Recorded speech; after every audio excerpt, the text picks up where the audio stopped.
Welcome, and today we are going to talk about something that we don't talk about very much in the church, although I think we probably all have. I still feel the buzz is buzzing. We all have experience with that. In fact, let me just ask you, if you have a relative who's been to or jail, will you raise your hand? I do. Now look at that. Everybody look around. Nearly everyone has at least one relative, and some of us several, who have been to jail or been to prison. And in fact, we'll talk just a little bit later just about how many people actually end up there. It could happen to you or one of yours. And so the scriptures have quite a lot of interesting things to say about prison over the course of the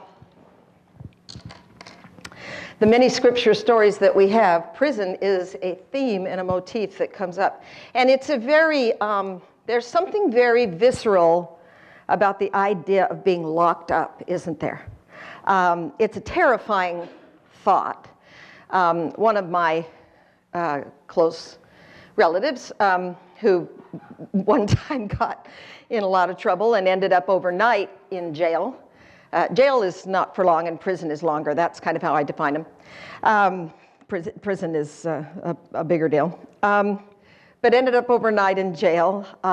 He had gotten into an altercation. Actually, this is not a relative, but a close friend. He'd gotten into an altercation with his former wife's current husband. And that suddenly blossomed. He felt it wasn't a very serious altercation, but the man went home and called the police and had him arrested. And as he described the experience to me, first time in his life that he'd ever been arrested, they took him to downtown San Diego, and I guess there's a big building down there that's the county jail, and he said once he got in the building, he couldn't tell where he was. You know how I can orient myself. I can look out, there's the parking lot, there's this, there's that. He said it was like being in a labyrinth, and there was this terrible kind of feeling like you've dropped into a Chekhov novel and you're not going to be able to get out. It's just he said it was just absolutely terrifying, the loss of personal control.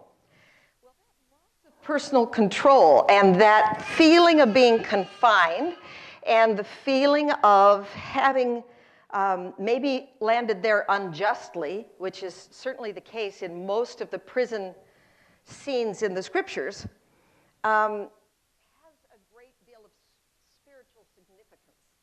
So I thought it was worth a whole lesson to talk about Joseph in Egypt and especially his experience in prison. Let's go back to Joseph. Last week we talked about him as a part of the hero's journey, and he is indeed a hero. He never, although he makes mistakes, he's not a sinner. He tries as hard as he can to do what is right. Probably the worst mistake he makes is just sort of chatting to everybody about what a great guy he is. And I resemble that. And so let's go to chapter 39 in Genesis. And these passages are so great that we'll read some today. And I also would like you to be thinking, because I occasionally when I'm preparing a lesson, I have one of those feelings that this lesson gets given by members of the class as much as it gets given by me. And I just have a feeling there's a couple of you who've got a good prison story for me today. I have a couple. Well, I'll start with one. When I first married, his grandma was married to somebody that, I don't know how long they'd been married, but it was not someone that Craig grew up with. It was a second marriage for her later in her life, and he was just I don't know what just happened. He was a cute little guy, and he loved to store food. You know, he was all into doing his food storage, and so he would, go out and he'd build shelves and he'd do all the things, and then he got the idea, he'd go over to the grocery store and he'd stand out in the warehouse where they would bring out the things. And if they had cans that were bent or had some kind of thing wrong, they can't sell them, but the food's still good. And so he would collect those kind of irregulars and take them home. And at somewhere along the way, he got this idea that if he slipped a little money to the guy that was loading the thing, they'd give him the really good cans that weren't damaged. And that seemed like such a good idea that his food storage just blossomed. And it all seemed fun to him until the police showed up one day and arrested him and took him away and put him in jail. Oh my gosh. Turned out he'd really taken a lot of food from the grocery store. And when he crossed over that line, I don't think that he really was sensitive to the fact that he had crossed over that line. He was really quite surprised in a way, because it was just sort of a project that got out of hand for him. And it was an example to me. We were first married, and one of the fun things we did for family night was go over and, talk on the phone to Grandpa, through the glass. It was awesome. And, I don't mean to take it too lightly, but I thought the whole thing was a little bit humorous. And like Joseph, he was such a good guy that pretty soon he was kind of running the place where they had him. He delivered all the mail and did all the things, and the warden just couldn't do without him. So I've had several experiences like that in my life where I have known someone that I really loved and admired and respected who somehow just got on the wrong side of the law and ended up in prison. Now, this happens to Joseph not because he does anything wrong, but in fact because he does something really right. So here we are in chapter 39. The Lord was with Joseph, it says, in the house of Potiphar, who was the chief steward for the Egyptians. When his master saw that the Lord was with him and the Lord lent success to everything he undertook, he took a liking to Joseph. He made him a personal attendant, put him in charge of the household, and placed in his hands all that he owned.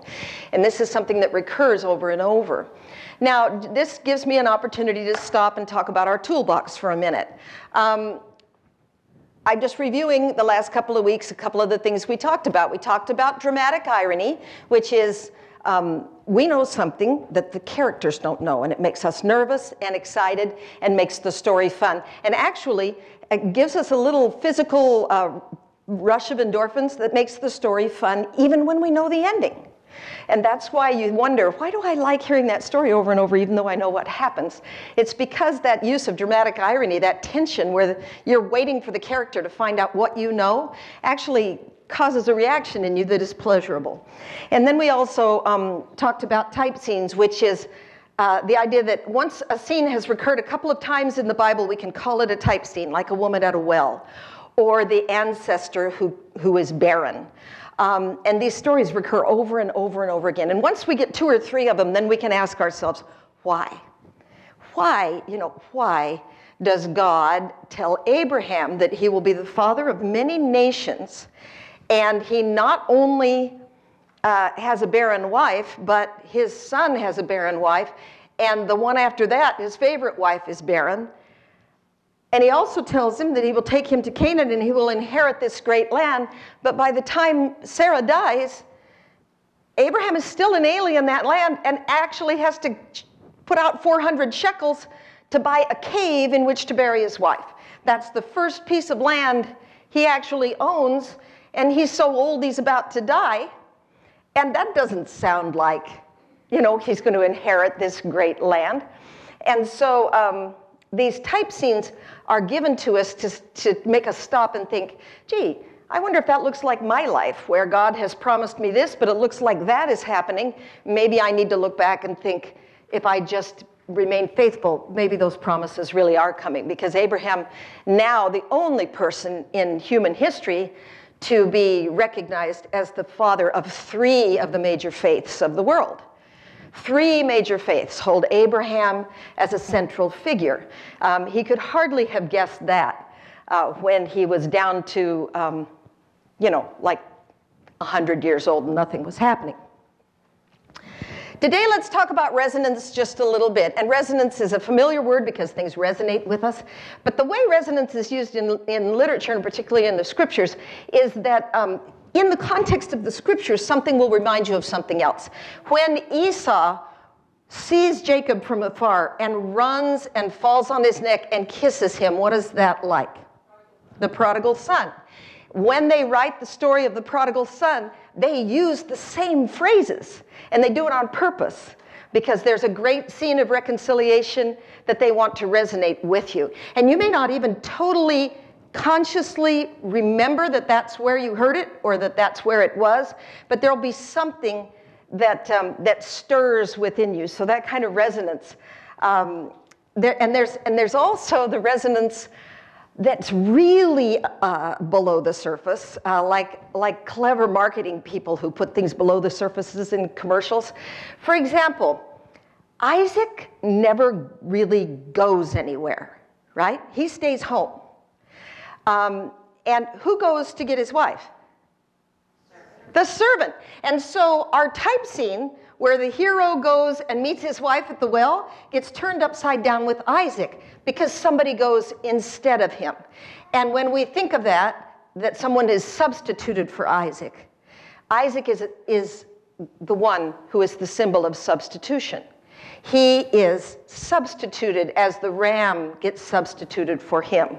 And so the great story of substitution, what the Jews call the Akedah, the binding, where Abraham is asked to sacrifice Isaac, gets reenacted in a way when it's time to go get him a wife. He's the only one in the Bible that doesn't go meet his own wife at the well. She's already hooked up to him by the time she comes home.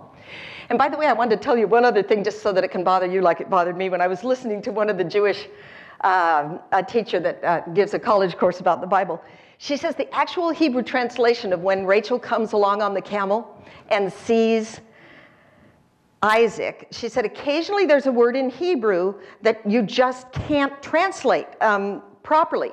And so they say Isaac was standing in the field, and it says he was either meditating or thinking or walking around. She said nobody really knows what the word means, what he was actually doing. But she said the actual Hebrew translation of her getting off her camel is that she fell off the camel. So whatever he was doing, she fell off the camel. And so I can't wait. I'm putting that on my list of questions. Why did she fall off the camel? And what was he doing? Did he have a big banner? Well, I don't know. So personal integrity, Neil Maxwell, who says things so beautifully, we have so many examples of brilliance in our society and so few examples of personal integrity. This is probably a good week to talk about this, isn't it?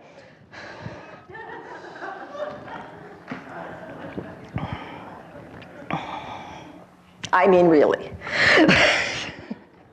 We get to choose who's more underhanded. That's what we get to choose. And so in this rather depressing political environment in which we have found ourselves, we can be highly sympathetic with the resonance that goes through the Bible of deceit. And deceit and disguise are themes that go together in the Bible. And the interesting thing about the two stories of Jacob and Joseph, which come up right next to each other, is that disguise figures in both of them. Let's just have you shout out to me ways that, who gets disguised in the story of Jacob and Esau and Isaac? Jacob as what? As Esau. He puts some hair on him so that he smells bad like an animal and is furry and smells like Esau. Now, a little bit later, there's a lot of kind of deceit that goes along with Jacob. And so we're just going to compare these two guys just for a minute. Joseph is the victim of a great deal of deceit, but he himself never deceives anyone, except at the very last of the story, and we'll read it, and it'll be interesting to see why. And then Jacob deceives people all the time. And finally, at the very last of the story, becomes an honest, transparent, straightforward person. And that it's just an opposite kind of a thing. In fact, I just made a little list. Jacob deceives Esau, right? In order to get the birthright. He deceives Isaac by actually straight out lying to him and putting on the clothes. Joy? Yeah, that's interesting. As soon as I said it, I wondered if anybody was going to question me. No, you're kind of making an honest person of me, because as soon as I said it, I thought, I don't know if you could really say that he deceives him. In the actual, what do you think? In the actual passage, he just says, you know, give me your birthright. I think takes advantage is maybe takes advantage of his weakness, takes advantage. We had this wonderful talk by Sherry Weeks. The Weeks came home from their mission in Africa, and she talked about being on this wonderful team in the mission office. And she said the definition of a team is that no one will use your weaknesses against you. And you know that no one will ever use your weaknesses or your failings against you, but they'll sort of make up for them. And that brothers should have each other's back in that way. And in fact, I think takes advantage of is the best thing we can say. Deceive is, yeah, okay, good for you. And then he is deceived by Laban, right, about Rachel and Leah. And of course, Leah is in on this deception. Rachel deceives him later. She steals the family gods and doesn't tell him. His life is just sort of bookended by episodes of deceit. And finally, he has this moment of truth where he wrestles with a man all night, is renamed. And in the morning, there's no more getting around the consequences of your actions. He goes and faces Esau and is forgiven. Now let's talk about what happens to Joseph. Every opportunity he has to betray his covenants, to do what's wrong, he in fact does what's right and is betrayed by someone. He's betrayed by his brothers who sell him into slavery. They then go home and deceive their father about it in very much the same way that Jacob deceived his father. And he then goes to Potiphar's house. His wife betrays him, right, and deceives her husband. He then goes to prison where he's just a wonderful guy. And he isn't so much betrayed as he is just forgotten. He receives a promise that these men are going to remember him for interpreting their dreams, and then he forgets. So back to 39, we'll read about it a little bit. Verse 7, after a time his master's wife cast her eyes upon Joseph and said, lie with me. But he refused. He said to his master's wife, look with me here. My master gives no thought to anything in this house, and all that he owns he has placed in my hands. He wields no more authority in this house than I, and he has withheld nothing from me except yourself, since you are his wife.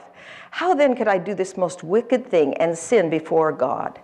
And as much as she coaxed Joseph day after day, he did not yield to her request to lie beside her or to be with her. One such day he came into the house to do his work, none of the household being there inside. She caught hold of him by his garment and said, lie with me. So that's the question. What do we do when nobody's watching?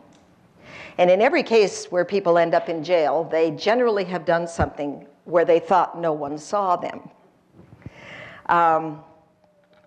And that's really amazing because, it's always on the news at some point. And especially these public figures, I don't know why they think that eventually somebody won't see all the stuff they thought no one saw. One such day he comes into the house and to do his work, none of the household are there. She says, come and lie with me. But he left his garment in her hand and got away and fled outside. And the great King James Version says, and he got himself out. That's the one that we just read to our teenagers over and over again and say, this is not a time to have a gospel discussion. Get yourself out of that situation as fast as you can.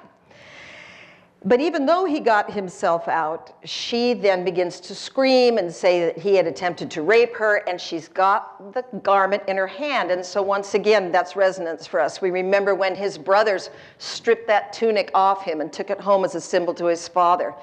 And so it keeps coming back where Joseph's clothing reminds us of the experiences that he's having. Well, this is his reward. He ends up in prison. So the question is, why? You feel like if you do everything right, you should end up, integrity's reward is to end up in prison. And We don't have any record that he's bitter about it. He might have been extremely bitter about it. We do, I think, if we read carefully, and last night in the night I couldn't sleep very well, and so I just listened to these chapters, about chapter 39 through 45, where he's reconciled with his brothers. And the whole thing that he goes through with the brothers, I was feeling a little bitterness there. You know, he'd been through a lot, and he wanted to be sure they knew how it felt to be unjustly accused, to be held prisoner unjustly, to have no recourse, to have no power. He was sharing those experiences with his brothers before he extended his forgiveness to them. So with all of that as a backdrop, I thought that we would talk just a little bit about his experience in prison. Chapter 40, sometime later, the cupbearer and the baker, he's in prison. The chief jailer has put him in charge of all the prisoners. He is the one to carry out everything that was done. And the chief jailer, just like Potiphar, did not supervise anything that was in him. Same phrases are used. Because the Lord was with him, and whatever he did, the Lord made successful. Sometime later, the cupbearer and the baker of the king of Egypt gave offense to the Lord, and they both got put in jail, right? In the house of the chief steward, in the same prison house where Joseph was confined. The chief steward assigned Joseph to them, and he attended them. So he's waiting on these guys. When they'd been in custody for some time, both of them, the cupbearer and the baker of the king of Egypt, who were confined in the prison, dreamed in the same night, each his own dream, and each dream with its own meaning. And so then the next morning, they come to him, and he interprets their dreams. And of course, the first one dreams that over a 3-day period, these different things happen. And in the end, he's serving wine to the king, and he says, well, you know, it's a good interpretation. And, you know, after 3 days, you'll be back. And so the other guy gets all hopeful and wants his interpreted. And Joseph quite courageously says about his dream, this is the interpretation. I'm in verse 18. The 3 baskets are 3 days. In 3 days, Pharaoh will lift off your head and impale you upon a pole, and the birds will pick off your flesh. And so you see that Joseph, who has never had much of a filter, still just sort of says it like it is. And on the 3rd day, which was Pharaoh's birthday, he made a banquet for all his officials, and he singled out his chief cupbearer and his chief baker. I'm in verse 21. He restored the chief cupbearer to his cupbearing, and he placed the cup in Pharaoh's hand. But the chief baker he impaled just as Joseph had interpreted to them. Yet the chief cupbearer did not think of Joseph. He forgot him. So his reward for integrity is to be betrayed, forgotten, and to end up in prison. I just thought I'd give you a little statistic about prisoners in the United States. There's 2.2 million people who are in prison right now. There's also another 4 point something who are in the correctional system. That means they've been in prison, they're about to go to prison, or they're on parole. That means we've got 6 million people, or 1 in 36 Americans has been in the correctional system or is in the correctional system. And that's why most of you raised your hand. That should be statistically right when I say if you know somebody who's gone to prison. We've had a tremendous rise, you can see from the statistics, in people who are taken to prison for nonviolent crimes, crimes that you didn't used to be incarcerated for. There was kind of a theory that if we put more people in prison that it would help with the crime rate. That is debatable, but the reality is that we've got 6 million people who are part of the prison system somehow. And so I just thought that since it's a big theme in the scriptures, we might talk just a little bit about the experience of being in prison and how we can be helpful to others, and also what we can learn from the prison experience.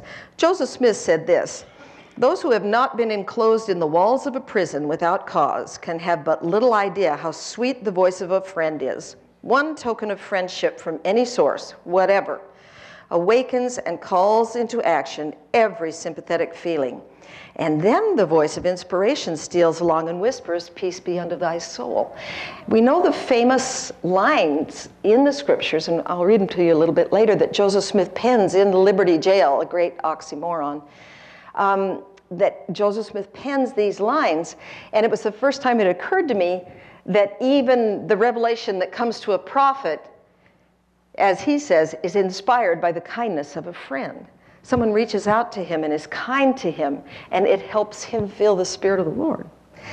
So along that line, I asked Daryl Allen and Elizabeth Ingersoll to talk to us just a little bit about an experience they had working with juveniles in the prison system, and kind of what they've learned from it and what they have to share with us about the experience of prison and what positive things can occur.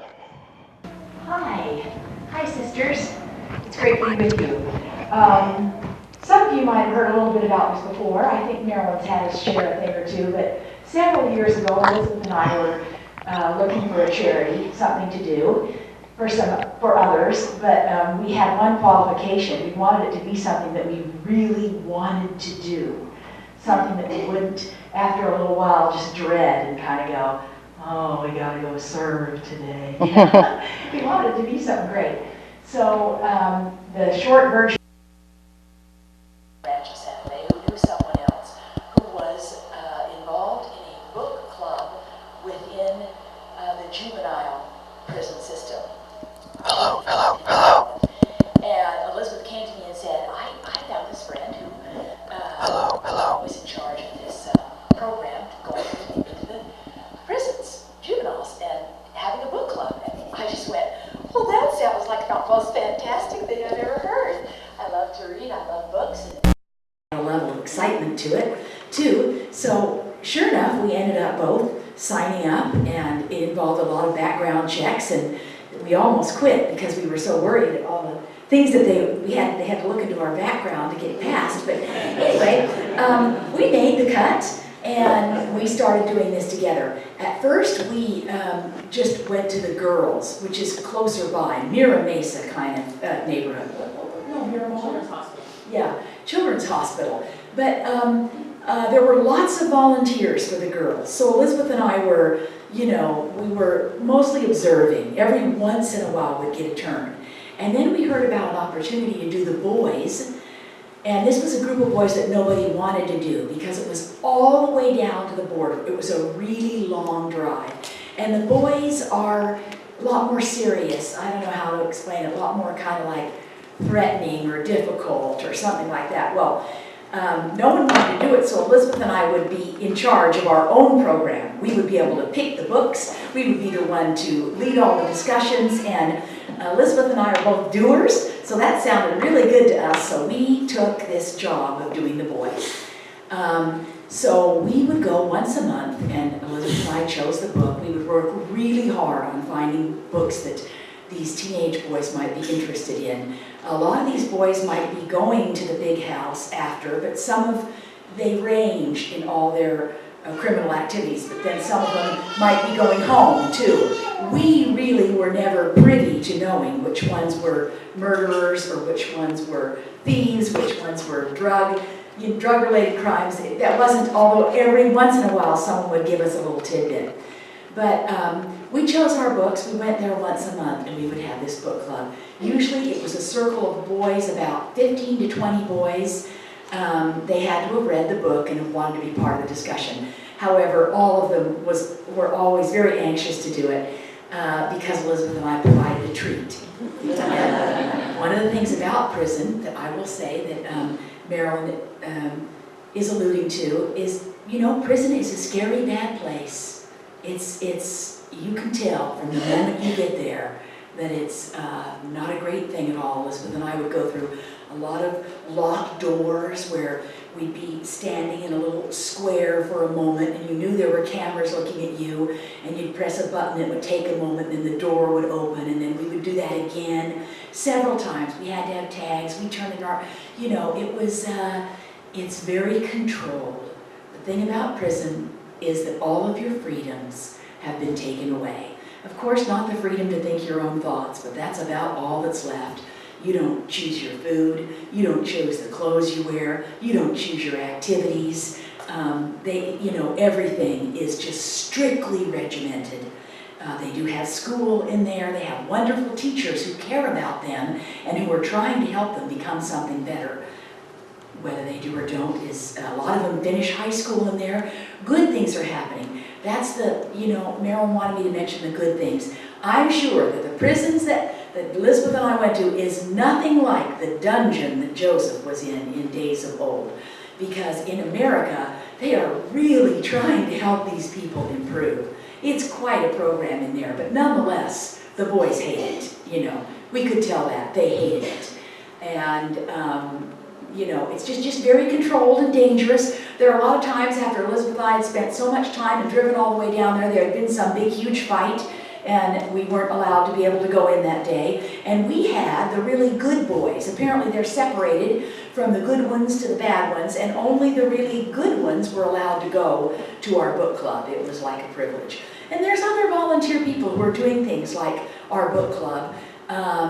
People really care and are trying to help. But once again, I would say that my feelings, the population there was probably mostly Hispanic young boys and a lot of African Americans, and there would always be a few Caucasians. And I'll just end by one of the saddest things, I think. You know, Elizabeth and I would have fun with these boys.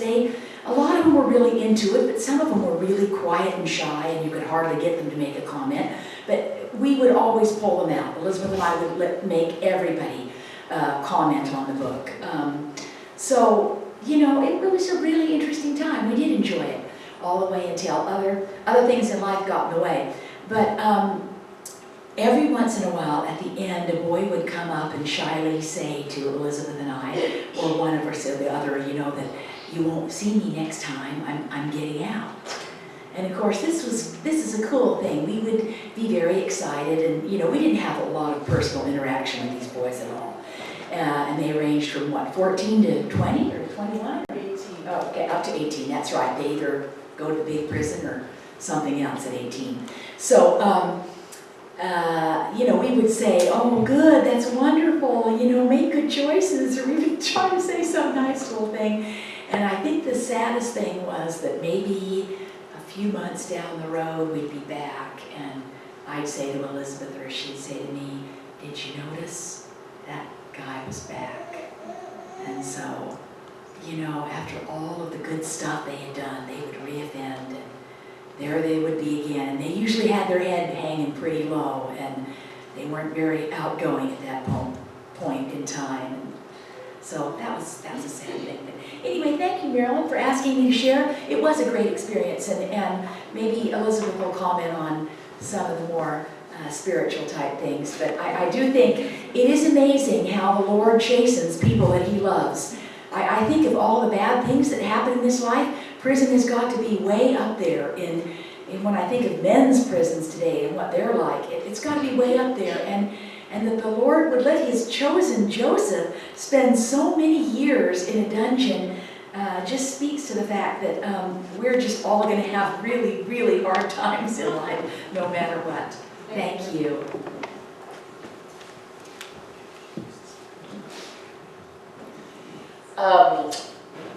Before we, as Daryl told you, worked with the boys in prison, when we worked with the girls, it was in a juvenile detention facility. So there was more rehab going on. It was a lighter sentence. It was an alternative that judges would use to give young women who perhaps could turn their lives around before they got sentenced to a harder prison.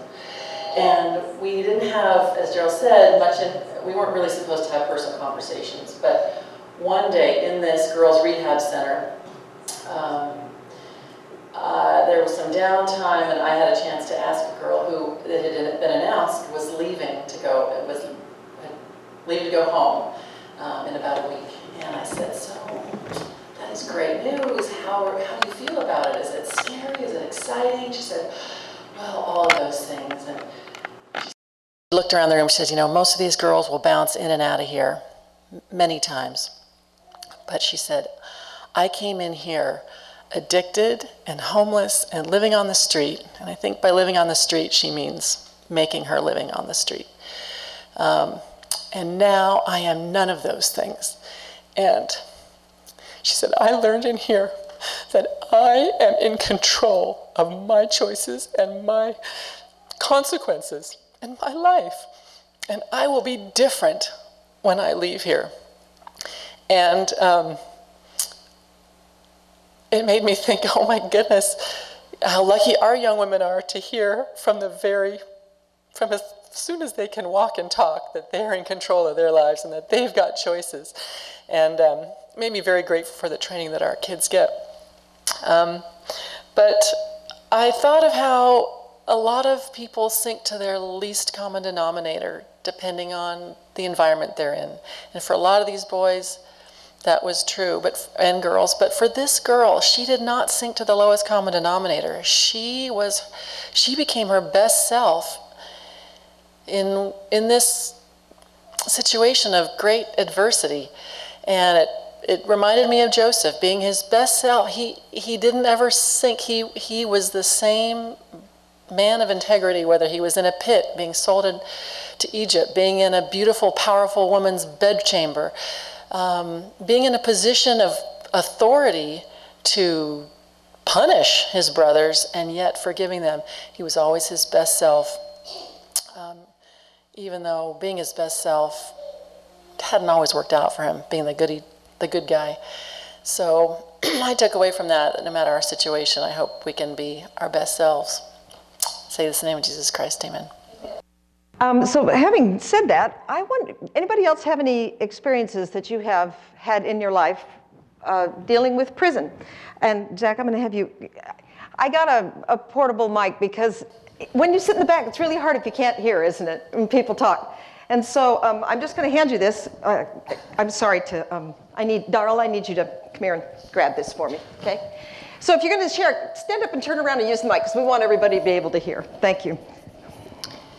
We have a friend who was a bishop in prison. He wasn't a prisoner. He came in and he was a bishop to prisoners that wanted to. Of course, he didn't invite the LDS to come, but everybody was welcome to come.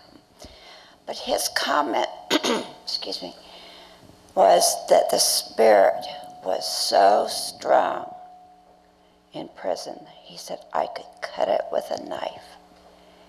The Spirit, the Lord poured out His Spirit in prison. Isn't that something? Anybody else have any experiences that you want to share from prison?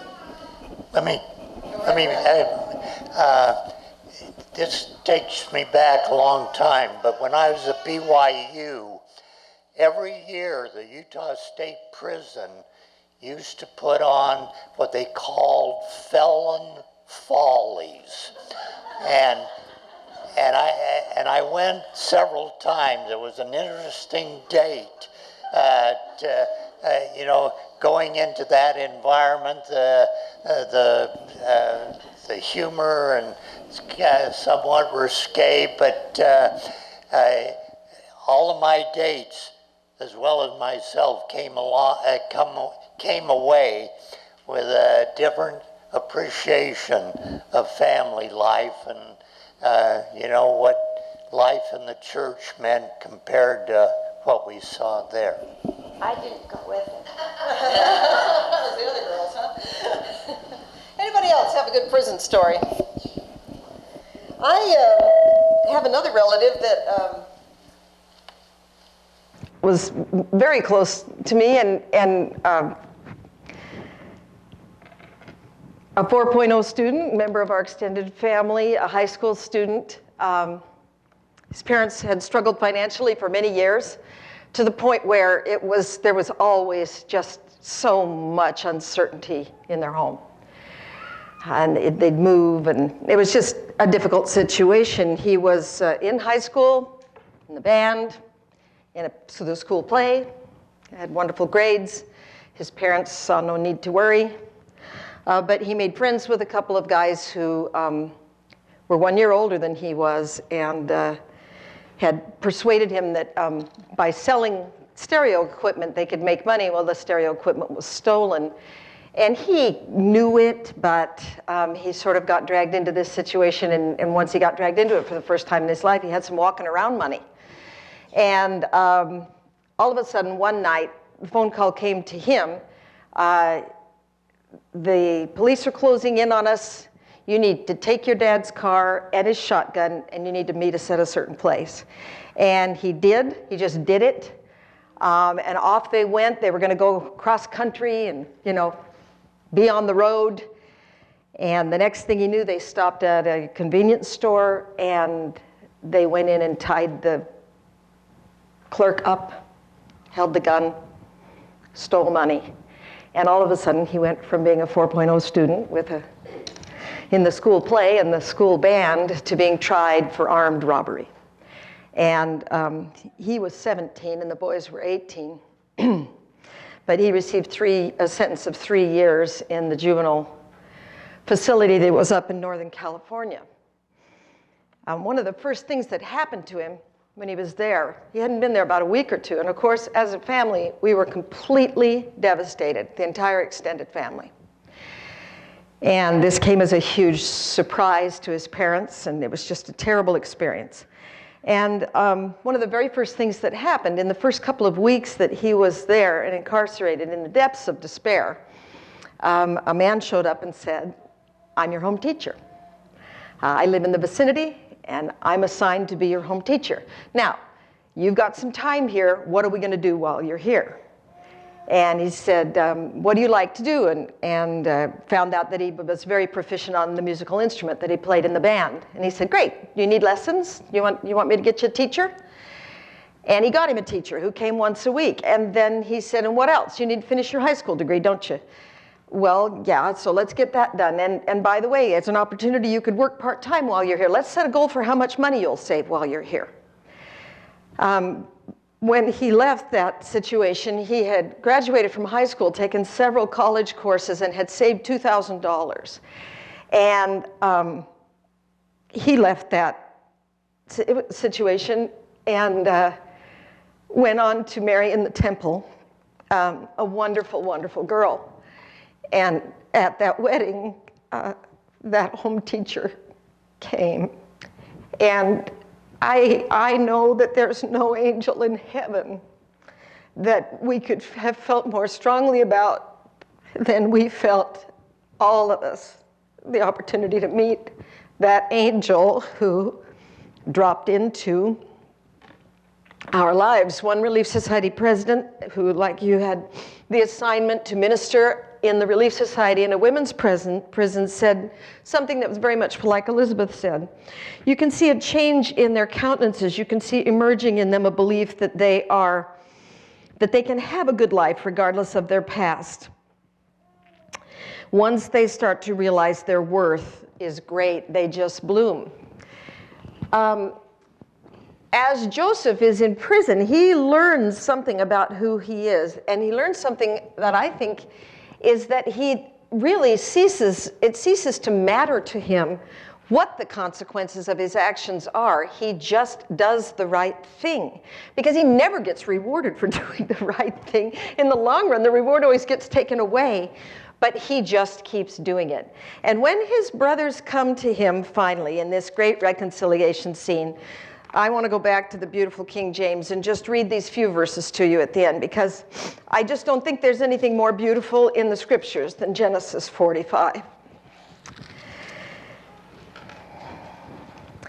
You remember the story. The brothers came, they bow before him. He sees the fulfillment of the dream as they bow before him. He's very emotional. He realizes that there's a brother at home. And his first plan is, that's fine. These people who tried to kill me can go back where they live. I just want my brother, my whole brother Benjamin. I want him. And so he tries to orchestrate it so that they will give him Benjamin and they'll go away. That's not what Heavenly Father is going to have happen. Heavenly Father wants this family reconciled. So you see him building the building blocks of a reconciliation.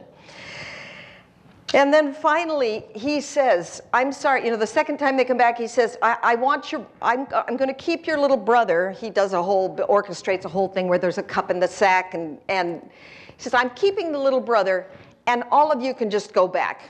Go and live. I'll send food with you, I'll send money with you, but just you all go away. And then Judah steps up and simply says, when he says thy servant, he's speaking in an honorific. He doesn't ever refer to himself as I, and that's true in many languages. If you're trying to speak to somebody who's much higher than you, you call yourself your servant instead of yourself. he then recounts this whole thing. He does the whole thing, a little like Eleazar. He recounts the whole conversation all over again that he has with his father. And he said, I could barely get him. We waited forever. We nearly starved to death because he wouldn't let Benjamin go.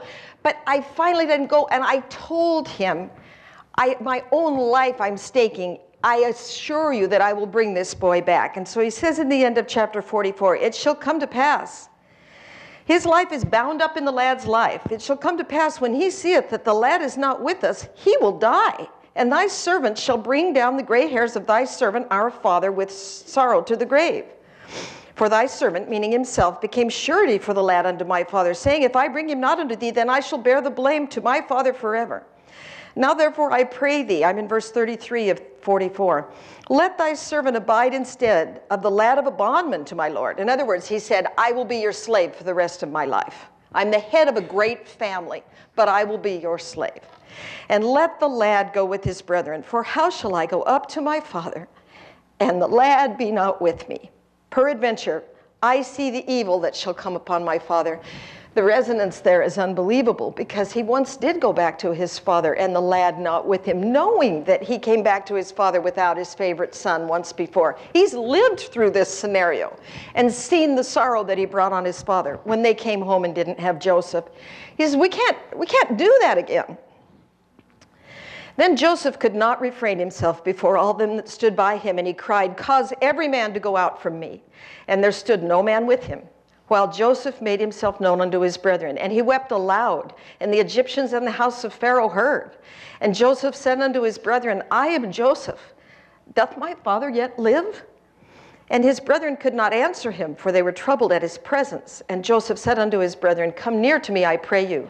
And they came near, and he said, I am Joseph your brother, who was sold into Egypt. Now therefore be not grieved, nor angry with yourselves. If you had the opportunity, wouldn't you tell them they should be a little bit angry with themselves? I can't help but get that last dig in, but he doesn't. That you sold me hither. For God did send me before you to preserve life.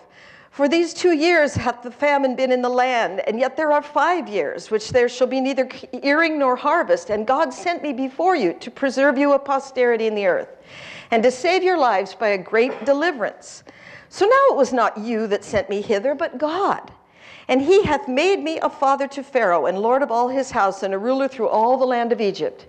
Haste ye, and go up to my father, and say unto him, thus saith thy son Joseph, God hath made me lord of all Egypt. Come down unto me, tarry not, and thou shalt dwell in the land of Goshen, and thou shalt be near unto me, and thy children, and thy children's children, and thy flocks, and thy herds, and all that thou hast. And there will I nourish thee, for yet there are 5 years of famine. And he fell upon his brother Benjamin's, and Benjamin wept upon his neck, and he kissed all his brethren, and wept upon them. And after that, his brethren talked with him. And so they go back, and they bring Jacob back, and they have this marvelous reunion. This led me to think about times in our life when we are imprisoned, even if we don't go to prison, and I think of illness that way. You know, they used to talk about pregnancy as what? Confinement, right? Yeah, I had a confinement, and it was because up till fairly recently, women stayed home when they were pregnant. Wouldn't that be great? Just sit around.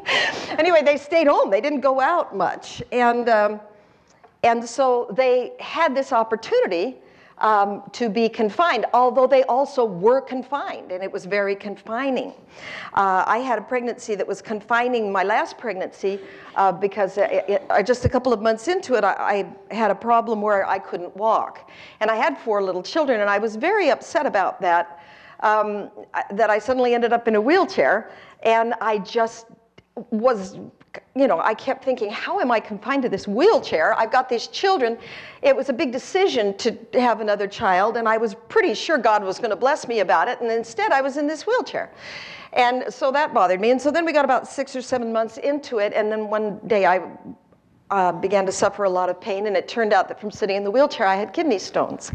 And so I went into the hospital with kidney stones, which hurt, and that caused me to go into early labor. And so I would have labor and kidney stones together, and that was bad. And I hope that when I die, I don't hurt that bad. And so for about 8 weeks, they sent me home and said, all you can do now is just wait. The baby needs to get big enough. We can't do anything about the kidney stones. We'll give you something to stop the labor when the pain starts it. And so we had this period of confinement that was extremely confining, where I just had to lie as still as possible and just wait through this experience. And all the time I kept thinking, what is all this, you know? I've got kids, I didn't be up. I tried to do what was right here. I mean, give me a break. And the interesting thing that happened at the very end of that pregnancy, they decided to induce the baby 3 weeks before he was due, because it was enough time had gone by. And so on the morning that they decided to induce him, they took me into the hospital, and there wasn't an available bed, so I was, as many of you have done, lying in the hall on a gurney waiting for a bed to become available, and I went into real labor. And about the third real contraction, the baby's heart rate went from 130 to 30. And it turned out that the cord was not only wrapped around his neck, but around his chest as well. And so that those first few contractions were enough to cut off his air supply completely. And, you know, quickly I got put up on my hands and knees, and we went flying down the thing, and there was an emergency cesarean.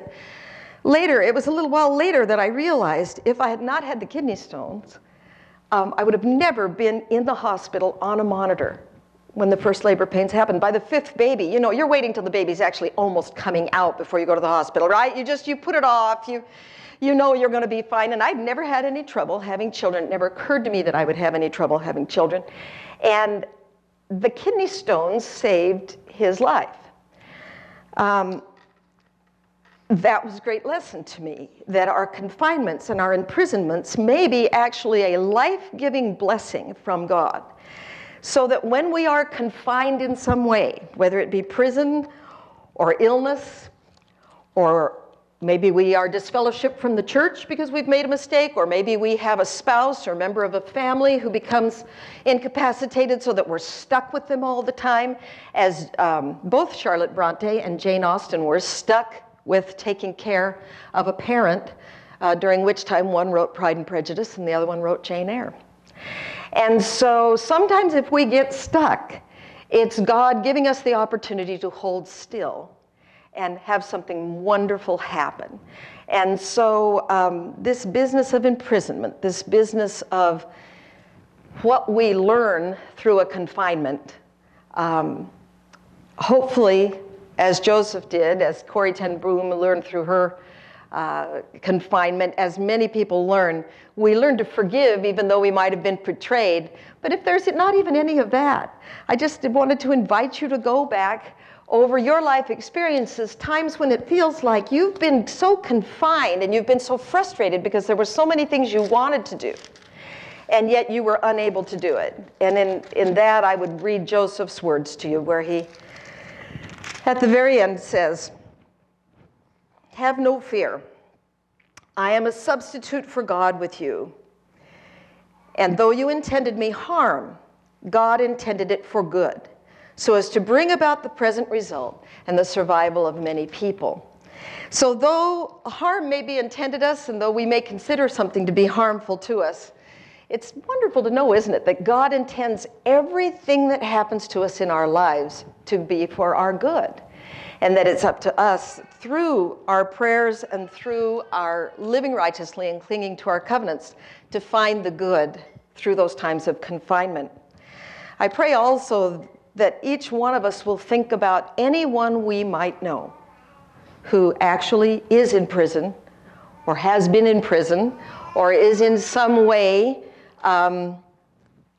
outside of the what's accepted.